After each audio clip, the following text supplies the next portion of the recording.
Hi friends, ഇത്തവണ ഞാനെത്തുന്നത് ഒരു variety ചെടിയുമായാണ്. പൂക്കൾ കണ്ടപ്പോൾ കൂട്ടുകാർക്ക് മനസ്സിലായോ ചെടിയുടെ പേരെന്താണെന്ന്? ഇനി നിങ്ങൾ എന്താണ് പേർ വിളിക്കുന്നത് അതൊന്ന് കമൻറ്റിലൂടെ അറിയിക്കണേ.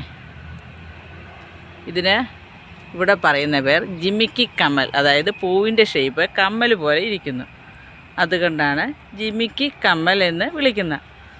കുറേ മുട്ടുകളും കാണാം, കൊല കുത്തിയ പൂക്കളും കാണാം. ഏകദേശം ഒരു 5 അടിയോളം പൊക്കമുള്ള ചെടിയാണിത്. ചെടി ചട്ടിയിൽ വെച്ചിരിക്കുന്ന ചെടിയാണ്. പൂ മാത്രമല്ല, ഇതിന് കായുമുണ്ട്. ഒരു കായാണ് ഈ കാണിച്ചിരിക്കുന്നത്. ഇലകളും പൂവുകളും, അതായത് പൂമൊട്ടുകളുമാണ് ഈ കാണിച്ചിരിക്കുന്നത്. പൂമൊട്ടുകൾ കൊല്ല കുത്തി ഉണ്ടാകുന്നു, അതുപോലെ കൊല കുത്തി പൂക്കളും ഉണ്ടാകുന്നു.